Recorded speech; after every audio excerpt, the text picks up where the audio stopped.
1 year after the invasion, Earth looked different. Gleaming towers with alien architecture stood beside human buildings. Ships from dozens of worlds came and went from the new spaceport in Kenya. The United Nations had expanded into the Planetary Alliance, representing Earth in galactic affairs. Today was special. The Galactic Reconciliation Summit would be held in New York. Representatives from hundreds of species had arrived, including a small Vextar delegation. Dr. Elena Reyes adjusted her formal diplomatic uniform as she prepared to address the gathered delegates. "Nervous?" asked Sandeller, now her close friend and advisor. "A little," she admitted. "The Council's judgment on the Vextar depends partly on our recommendation. And have you decided what that will be?" Elena smiled. "Yes." After much discussion with world leaders, the summit hall fell silent as Elena took the podium. Alien visitors filled the seats alongside human delegates. At the front, the Galactic Council leaders sat in a row, with Vishnu among them. "Distinguished representatives," Elena began. "1 year ago, Earth faced destruction. We knew nothing of galactic society, the progenitors, or our place among the stars. The Vextar invasion changed everything." She gestured to where Admiral Kraz-Tur sat with the small Vextar delegation. He wore simple clothes, his once proud bearing now humble. "The Galactic Council has found the Vextar Imperium guilty of violating galactic law by attacking Earth. As the wronged party, humanity has been asked to recommend appropriate punishment." The Vextar delegates lowered their heads, expecting the worst. "Our recommendation is this," Elena continued. "Instead of punishment, we propose a cultural exchange program between Earth and the Vextar worlds." Murmurs of surprise filled the hall. The Vextar delegates looked up in shock. Human teachers, artists, scientists, and diplomats will travel to Vextar worlds. In return, Vextar scholars will come to Earth. We will learn from each other. Vishnu leaned forward. "This is most unusual, Dr. Reyes. The Vextar nearly destroy your world." "Yes," Elena agreed. "But we've studied the progenitor records carefully. They designed humans with a unique ability to understand other species, to build bridges between different ways of thinking. If we are to honor their legacy, we must begin by offering understanding, not punishment." The council chamber erupted in astonished conversation. The Vextar delegation appeared stunned. "Is this truly humanity's wish?" the council leader asked. The Secretary General of the Planetary Alliance stood. "It is. We have voted unanimously." After the session, Admiral Kraz-Tur approached Elena. "I don't understand," he said quietly. "Why mercy?" "Because that's also part of being human," Elena replied. "We can fight fiercely when threatened, but we can also forgive." "The prophecy called you the final test," Kraz-Tur said thoughtfully. "Perhaps this is what it meant, testing whether we could learn a better way." As the summit concluded, preparations began across Earth. Universities prepared for alien students. Human ambassadors packed for journeys to distant worlds. Children played with alien visitors in parks where battle damage had once scared the land. In Antarctica, the progenitor facility continued to reveal its secrets. Humanity's technological advancement accelerated, guided by the wisdom of their ancient creators. Admiral Kraz-Tur, stripped of rank but spared punishment, accepted a position helping coordinate the cultural exchange. As he watched human and Vextar children playing together in a New York park, he finally understood. The final test was never about warfare, he said to Elena as they observed the children. It was about finding the wisdom to end it. Elena smiled. "That's the thing about humans, Admiral. We're full of surprises." In the night sky above, stars twinkled with new meaning. Humanity had taken its first steps into a larger universe, not as conquerors or victims, but as the bridge builders the progenitors had always meant them to be. The Vextar dropships descended on major cities across Earth, their engines howling like metal beasts. In New York, Tokyo, London, and Beijing, people ran screaming as alien troops marched from their landing craft. Admiral Kraz-Tur watched from orbit, his arms crossed in satisfaction. "Display the human media channels," he ordered. The screens lit up with Earth news broadcasts showing panic and fear. Kraz-Tur nodded. It was always the same.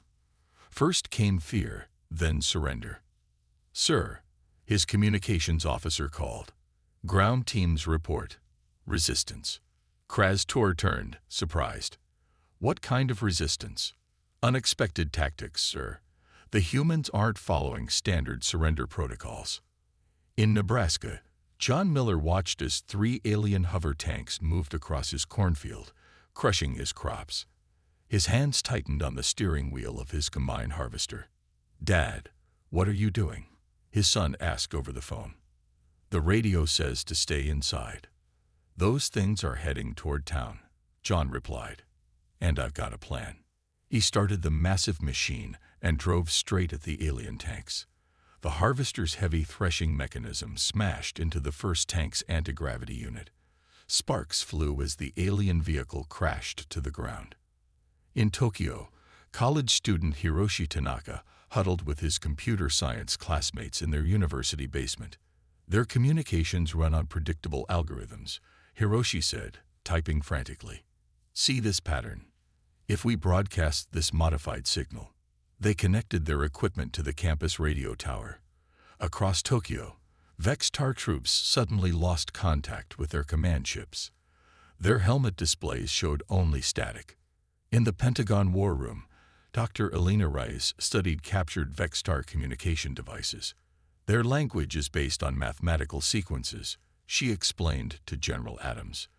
"Look here, they don't just speak with sounds, but with rhythmic patterns." "Can we use this?" the general asked. Elena nodded. "We can disrupt their commands or even send false ones."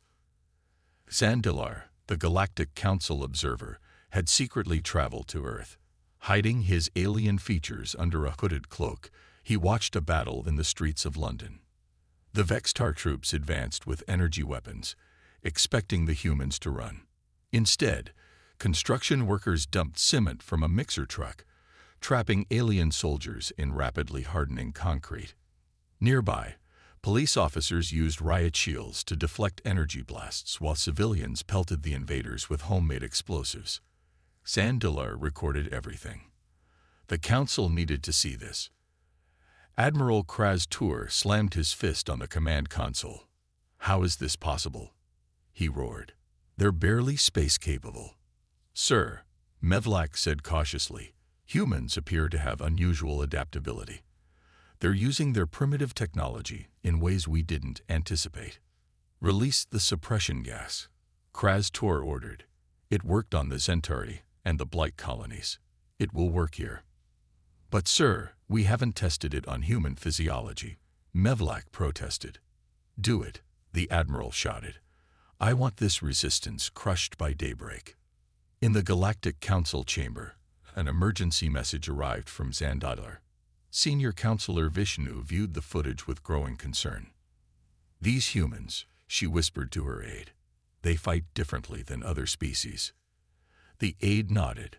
"Should we intervene?"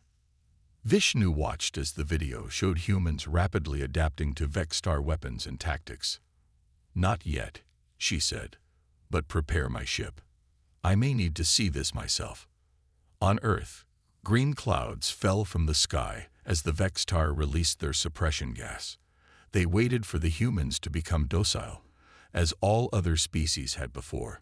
Instead, the gas had a very different effect. The green suppression gas drifted through city streets worldwide. Admiral Kraz-Tur watched from his command ship, waiting for the humans to become calm and obedient. "Sir," his science officer called, "something strange is happening." On the screens, humans were not becoming docile. Instead, they seemed more energetic, more aggressive. Their movements were faster. Their eyes were wide and alert. "Impossible," Kraz-Tur shouted. "The gas works on all species." Science officer Mevlak studied her readings. "Human biology is different, sir. The gas is triggering something called adrenaline in their systems. Instead of calming them, it's making them stronger and faster." Captain Maya Jung of the U.S. Marine Corps felt her heart racing as the green mist surrounded her unit. But instead of feeling weak, she felt a surge of energy. "Everyone okay?" she called to her soldiers. "Better than okay, Captain," replied Sergeant Davis. "I feel like I could run a marathon." Maya looked at the alien ship that had landed in the Washington, D.C. park. Before, it had seemed impossible to approach. "Now, new plan," she said. "We're taking that ship." Dr. Elena Rice worked frantically in her lab, analyzing the alien gas. "This is incredible," she told General Adams. "The chemical structure is similar to an adrenaline trigger. It's actually enhancing human performance." "Can we use this?" the general asked. Elena nodded. "I think we can. But I found something else in the Vextar communications. They keep mentioning something in Antarctica. Something they want." The general frowned. "Antarctica? What could be there?" "I don't know," Elena said.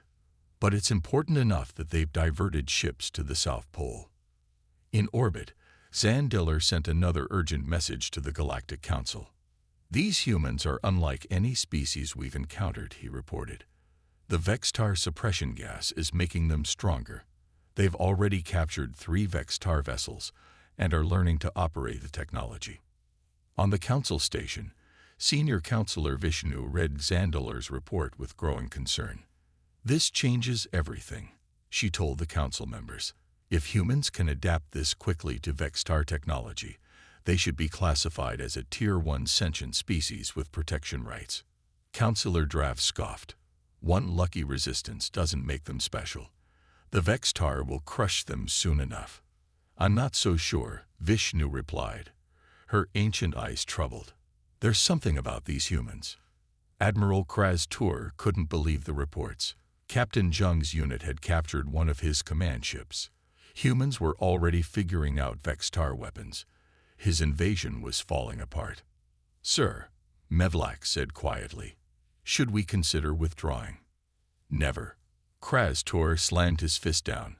"Send our elite forces to Antarctica. If we secure the artifact, none of this will matter." "And the humans, sir?" "Double the attack force. No mercy. We cannot fail."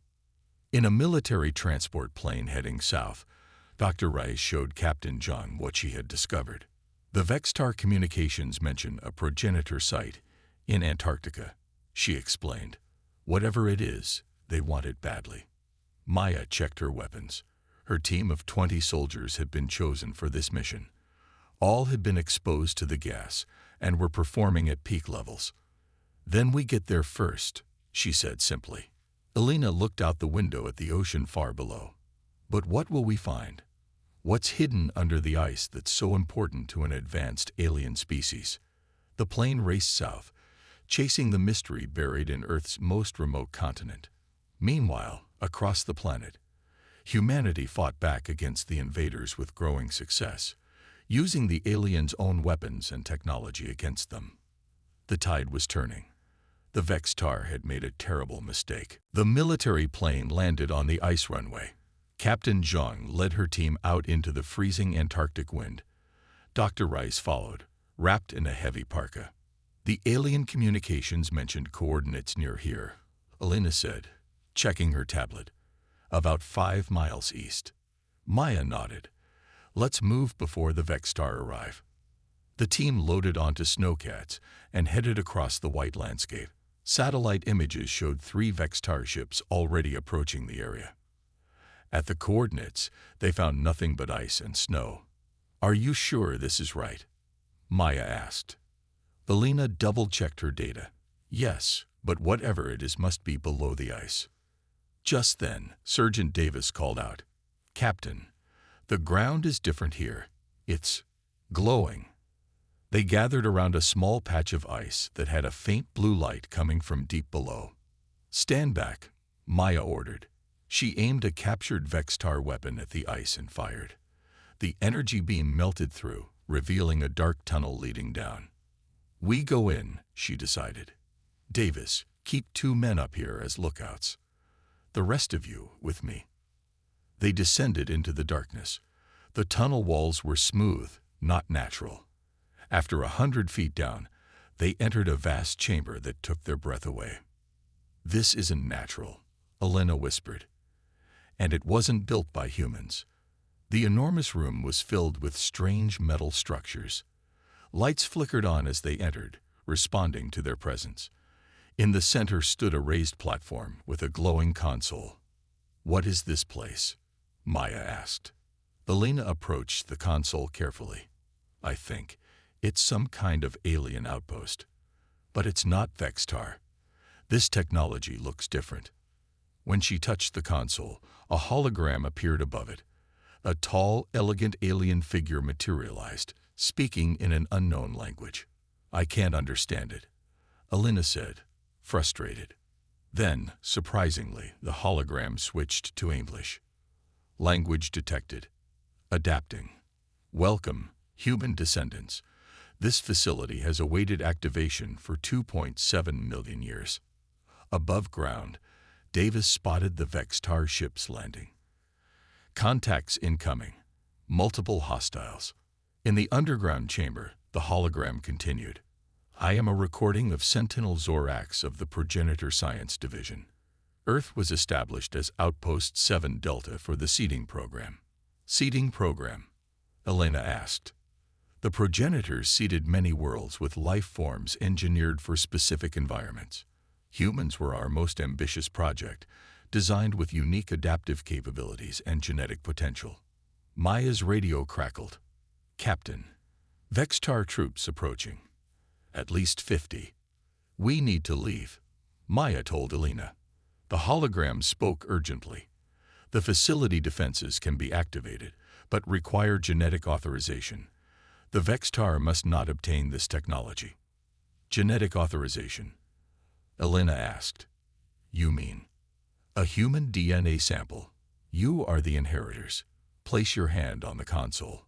Elena hesitated, then pressed her palm against the glowing surface. The entire chamber hummed with energy. Genetic sequence confirmed. Defenses activating. Beacon enabled. Outside, Admiral Krastor himself led the Vextar forces across the ice. "Secure the progenitor facility at all costs," he ordered. Suddenly, the ground shook. Blue light erupted from beneath the ice. Around the world, at sites like Stonehenge, the pyramids, and Easter Island, similar blue lights began to glow. On the Galactic Council station, alarm sounded. Counselor Vishnu stared at the monitors in shock. "Progenitor beacons," she whispered. "On Earth. All this time." The council chamber erupted in panic. Earth wasn't just another world. It was something far more important. A sleek silver ship, unlike the dark vessels of the Vextar, descended through Earth's atmosphere. Its smooth design caused no sonic boom, no disturbance in the air. It simply appeared in the sky over New York, where the United Nations building stood surrounded by the damage of recent battles. Inside the ship, Lorekeeper Vishnu, one of the oldest members of the Galactic Council, prepared to meet with humans for the first time. "This is unprecedented," her aide said nervously. "Direct contact with a pre-galactic species. The progenitor beacons change everything." Vishnu replied, her ancient eyes calm. "Earth is a heritage world. It must be protected." The emergency United Nations session fell silent as Vishnu entered. 7 feet tall with pale blue skin and silver markings, she walked with the dignity of great age. Dr. Elena Reyes stood beside her as translator, though Vishnu had quickly mastered human languages. "People of Earth," Vishnu began, her voice gentle but powerful. "I come as a representative of the Galactic Council, a union of over 200 species. The Vextar invasion of your world was unauthorized and illegal." Murmurs spread through the room. The Secretary General leaned forward. "Then why didn't your council stop it?" "A failure we deeply regret," Vishnu answered. "We did not know Earth's true status. The activation of the progenitor sites revealed that your world is a heritage world, protected by our oldest laws." Elena stepped forward. The facility in Antarctica was built by an ancient species called the progenitors. They seeded many worlds with life, but humans were special. They engineered us with unique adaptive abilities. While diplomacy began on Earth, Admiral Kraz Tur received terrible news in orbit. The Galactic Council has made direct contact with the humans, his communications officer reported. Lorekeeper Vishnu herself has arrived. Kraz Tur smashed his fist into a console. Accelerate our plans. If we can't have this world, we can at least secure the progenitor technology. All forces to Antarctica. At the Antarctic facility, Captain Zhang and her team fought desperately against waves of Vextar troops. The progenitor defenses had activated, creating a shield around the facility, but Vextar forces had breached it in several places. We can't hold much longer. Sergeant Davis shouted over weapons fire. Inside the central chamber, Elena studied the progenitor records with Vishnu, who had briefly returned to the site. The progenitors designed humans as potential successors, Vishnu explained, translating symbols Elena couldn't read. Your DNA contains sequences that no other species possesses. Why us? Elena asked. Your adaptability. Most species evolve for specific environments. Humans can survive almost anywhere, learn almost anything. Your brains can create new connections throughout your lives. A massive explosion shook the facility. They're breaking through. Maya called from the entrance. Vishnu touched the console. There's more. The progenitors left a defense system for Earth, connected to all the sites worldwide. But it requires specific humans to activate it. Specific humans? Elena asked. Individuals with particular genetic markers. The system needs multiple activation keys spread across different genetic lines. Vishnu studied Elena closely. You carry one such marker. There are others. The walls shook again as Vextar weapons battered the facility. We need to find these people, Elena said urgently. Before the Vextar. Her words were cut off as Admiral Kraz Tur himself burst into the chamber, surrounded by elite guards with weapons aimed at them. No one is activating anything, the Admiral snarled. The progenitor legacy belongs to the Vextar now. The Galactic Council chamber was in chaos. Representatives from hundreds of species shouted and argued as the emergency signals from Earth kept coming. The progenitor beacons are active, a technician announced. All 7 sites are sending signals into deep space. Xandiller stood before the council, his evidence displayed on the giant screens. The Vextar invasion violates 17 different galactic laws. Earth is clearly a progenitor heritage world. Some council members nodded in agreement. Others looked worried. If humans are progenitor successors, they could be dangerous, said one reptilian counselor. Perhaps the Vextar are doing us a favor. Xandiller shook his head. The humans defended themselves with creativity, not aggression. They adapted to Vextar technology in days, not years. The council leader banged his gavel. We must vote. Do we intervene to protect Earth? In the Antarctic facility, Admiral Kraz Tur aimed his weapon at Elena and Vishnu. Step away from the console, he ordered. Captain Zhang had been knocked down during the breach, but was slowly reaching for her fallen gun. Vishnu stood tall, unafraid. This is a direct violation of council law, Admiral, she said. Leave now, and your punishment may be lessened. Kraz Tur laughed. The council is far away. By the time they decide what to do, I'll have the progenitor technology. Elena stepped forward. You don't understand what you're dealing with. The technology won't work for you. It's keyed to human DNA. Then you'll help me activate it, Kraz Tur growled, pointing his weapon at her. Suddenly, the hologram of Sentinels or Orcs appeared again. Threat detected. Secondary defenses activating. The room's lights pulsed. Energy surged through the floor. At Stonehenge in England, tourists watched in amazement as the ancient stones glowed blue. Similar events happened at the pyramids, Easter Island, and other sites around the world. Blue light shot upward into space. In orbit, Vextar ships tried to flee as a powerful energy field spread around Earth. Several were caught in the field and stopped working, drifting helplessly. The Galactic Council voted to intervene.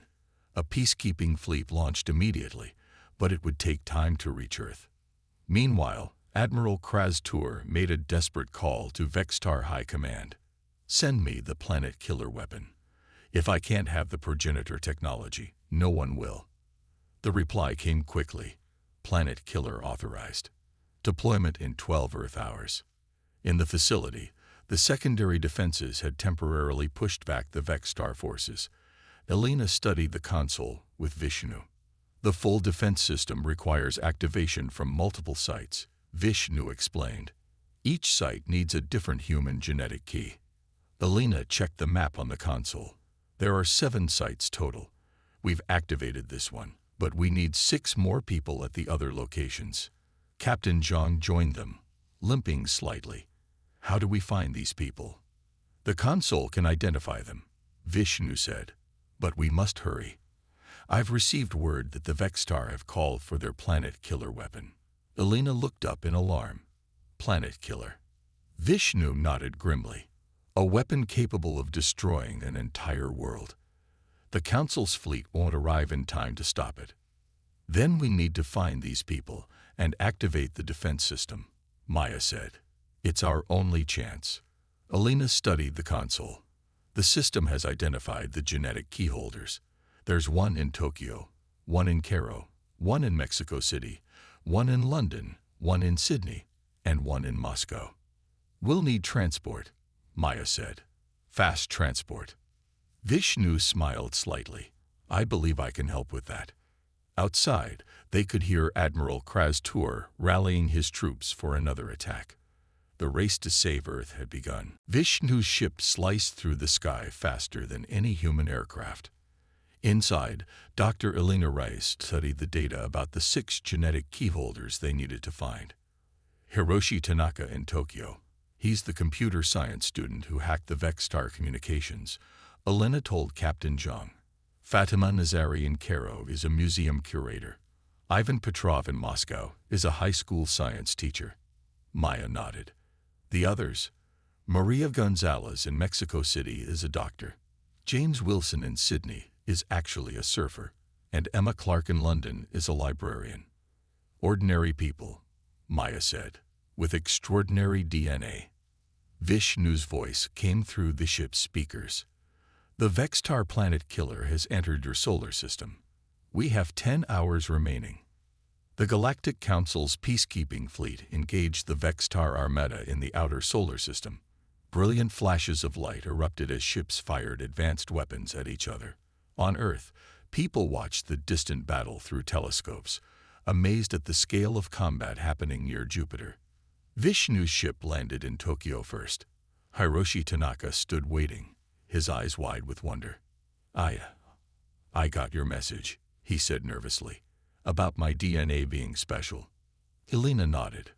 "We need your help to activate a defense system. Will you come with us?" Hiroshi looked at the alien ship, then at the sky where Vextar ships still loomed. "Let's go." With each stop, they gathered another keyholder. In Cairo, Fatima joined them after seeing her museum damaged by the invasion. In Moscow, Ivan brought research he'd done on strange ancient symbols, the same symbols used by the progenitors. In London, they found Emma Clark helping refugees in her library. "I've been having strange dreams," she told Elena as they flew to Mexico City, "about stars and ancient voices since the invasion started. The progenitor DNA must be responding to the beacons," Vishnu explained. Maria in Mexico City was treating wounded when they arrived. James in Sydney had used his surfboard to help people escape a Vextar attack on the beach. Meanwhile, Admiral Kraz-Tur led his elite forces in pursuit. His ships followed Vishnu's vessel, attacking whenever possible. The humans must not reach all 7 sites, he commanded. Focus all attacks on their transport. As they approached the Tibetan site, the final location, Vextar fighters swarmed around them. "We can't land," Vishnu called. "There are too many." Maya checked her weapons. "We need a diversion." "I'll do it," she decided, looking at the 6 key holders they had gathered. Dr. Rice, you take them to the site. I'll draw off the Vextar. Elena shook her head. It's too dangerous. This is what I do, Maya said simply. Protect people. Maya took a small shuttle from Vishnu's ship. She flew directly at the Vextar fighters, firing captured Vextar weapons. Come and get me, she transmitted on all frequencies. The Vextar ships turned to pursue her, just as she planned. With the path temporarily clear, Vishnu landed near the Tibetan site, an ancient monastery built over a progenitor facility. Elena led the 6 key holders inside, following the map from the Antarctic console. They reached the central chamber just as Admiral Krastur and his guards teleported directly inside. Too late, humans, he snarled. The planet killer is in position. Outside, Maya's shuttle was hit. She looked at her failing controls, then at the biggest Vextar ship. With her last power, she aimed directly for it. For Earth, she whispered, closing her eyes. Her shuttle crashed into the Vextar command ship. The explosion lit up the sky over Tibet. The explosion from Captain Zheng's sacrifice rocked the Tibetan monastery. Admiral Krastur stumbled, momentarily distracted. Elena seized the opportunity. Now, she shouted to the 6 genetic keyholders. Touch the console. The ancient stone floor slid open, revealing a progenitor control panel identical to the one in Antarctica. The 6 humans rushed forward, placing their hands on the glowing surface. No, Krastur roared, raising his weapon. Vishnu stepped between him and the humans. It's over, Admiral. The console pulsed with light as it recognized the genetic patterns. A hologram appeared. The same progenitor, Sentinel Zorax. Final genetic key confirmed. Planetary defense system activating. Blue energy surged from all 7 sites around the world, connecting in the atmosphere. A shimmering shield began to form around Earth, growing stronger by the second. In space, the Vextar planet killer weapon powered up, aiming at Earth. It fired a massive energy beam, only to have it splinter harmlessly against the newly formed shield. Impossible, Krastur whispered, watching the display on his wrist device. Vishnu smiled. The progenitors built to last, Admiral. With Earth protected, the Galactic Council fleet gained the advantage. Vextar ships surrendered or fled. Within hours, the invasion was over. Admiral Krastur was taken prisoner, his once proud uniform now stripped of rank insignia. The Vextar Imperium quickly disavowed his actions, claiming he had acted without authorization. 2 weeks after the invasion, Dr. Elena Rice found herself aboard the massive Galactic Council Central Station. Vishnu led her through hallways filled with representatives of hundreds of alien species, all of whom stared at the human with fascination. Everyone's looking at me, Elena whispered.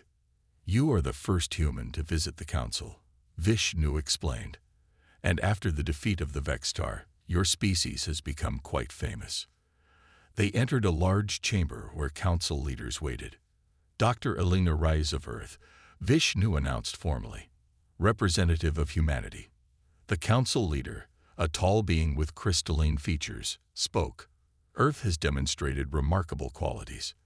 Your species resisted one of the galaxy's most powerful military forces using primitive technology and adaptability. Elena nodded. We're good at improvising. Indeed. The Council has voted to offer Earth-protected status and preliminary membership. News of humans spread across thousands of worlds. Video recordings of the invasion resistance became popular entertainment. Earth's diverse cultures fascinated alien societies used to single government worlds.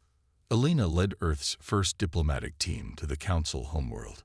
They faced challenging meetings with various Council factions. Some want to restrict human development, she explained to world leaders via video link. They fear our connection to the progenitors.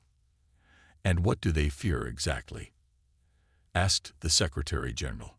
The progenitor data reveals that humans have unusual neural pathways. We can understand and adapt to alien thought patterns better than any known species. The progenitors designed us as universal translators, beings who could communicate with and understand all forms of intelligent life. On Earth, change came quickly. Vextar technology was studied and adapted. The first human faster-than-light ships were already being designed. Zandilar, now appointed as Earth's council liaison, watched humans with amazement. Your species has advanced more in 2 months than most do in decades. Elena smiled. We've had good teachers. No, Zandilar said. I think it's just who you are. The progenitors chose well. In detention, Admiral Kraz-Tur requested a meeting with human representatives. He had information, he claimed. Information about why the Vextar had really come to Earth. Information that would change everything. Dr. Elena Reyes sat across from Admiral Kraz-Tur in the detention center. The once proud Vextar commander looked smaller without his armor, his scaled skin dull under the lights. 2 council security officers stood nearby. Thank you for coming, Kraz-Tur said, his voice subdued. You claim to have important information, Elena replied. I'm listening. The admiral leaned forward. The Vextar High Command has abandoned me. They say I acted alone in invading Earth. Didn't you? No. Kraz-Tur's 4 eyes blinked slowly. We came to Earth for a specific reason. A reason beyond the progenitor technology. Elena studied his face. What reason? There is a prophecy, Kraz-Tur said quietly. Ancient texts from before our technological age. They speak of a species called the final test. In the council chambers, representatives from various species listened to Kraz-Tur's recorded confession. For thousands of years, the Vextar have searched for this prophesied race, the admiral explained on the screen. A species that would either destroy us or elevate us to a new level of existence. Zandilar paused the recording. We've investigated this claim. The Vextar do indeed have ancient religious texts describing such a prophecy. Vishnu looked troubled. And they believe humans are this final test. Yes, Zandilar confirmed. The prophecy describes a species with great adaptability, capable of defeating superior technology through unexpected means. Exactly what humans did, another counselor noted. As word of the Vextar prophecy spread, other ancient species came forward with similar myths. Vizrel had stories of bridge builders who would unite the galaxy. The Thalaks spoke of pattern breakers who thought differently than all other life. Elena met with a panel of synorchaeologists who had studied these myths. The similarities are striking, a tall insectoid researcher told her. All these stories date from around the same time, shortly after the progenitors vanished. You think the progenitors spread these stories? Elena asked. It seems likely. They may have wanted the galaxy to recognize humans when you finally emerge. Back on Earth, massive changes were underway. The first public contact with alien species had begun. Diplomatic visits, cultural exchanges, and technology sharing transformed human society almost overnight.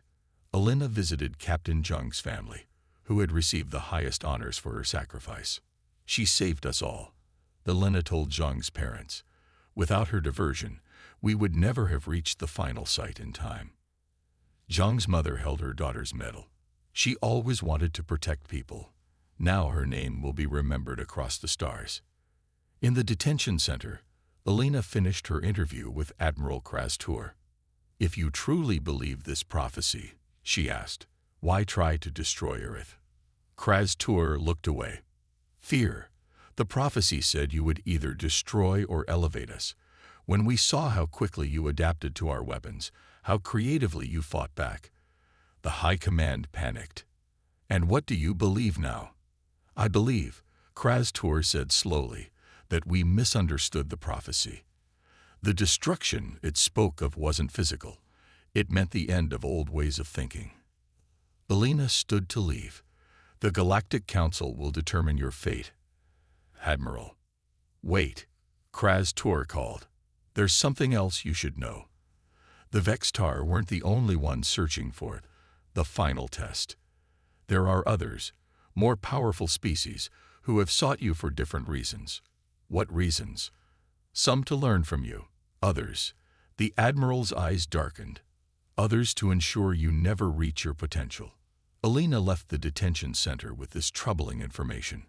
As Earth prepared to take its place in galactic society, she wondered what new challenges awaited humanity among the stars. 1 year after the invasion, Earth looked different. Gleaming towers with alien architecture stood beside human buildings. Ships from dozens of worlds came and went from the new spaceport in Kenya. The United Nations had expanded into the Planetary Alliance, representing Earth in galactic affairs. Today was special. The Galactic Reconciliation Summit would be held in New York. Representatives from hundreds of species had arrived, including a small Vextar delegation. Dr. Alina Reyes adjusted her formal diplomatic uniform as she prepared to address the gathered delegates. Nervous? Asked Sandiler, now her close friend and advisor. A little, she admitted. The Council's judgment on the Vextar depends partly on our recommendation. And have you decided what that will be? Alina smiled. Yes, after much discussion with world leaders. The summit hall fell silent as Alina took the podium. Alien visitors filled the seats alongside human delegates.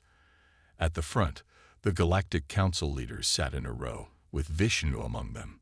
Distinguished representatives, Alina began. 1 year ago, Earth faced destruction. We knew nothing of galactic society, the progenitors, or our place among the stars.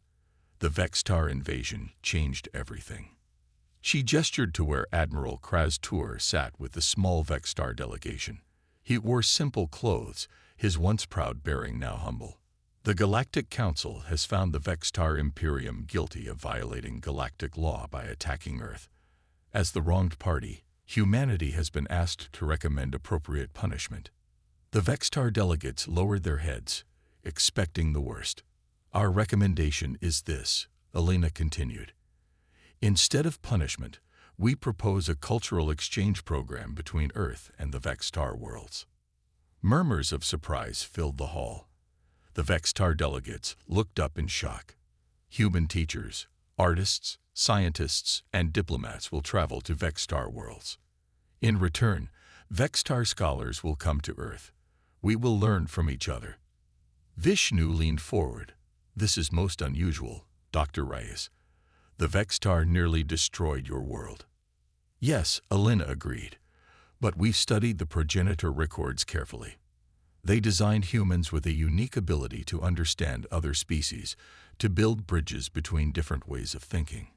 If we are to honor their legacy, we must begin by offering understanding, not punishment.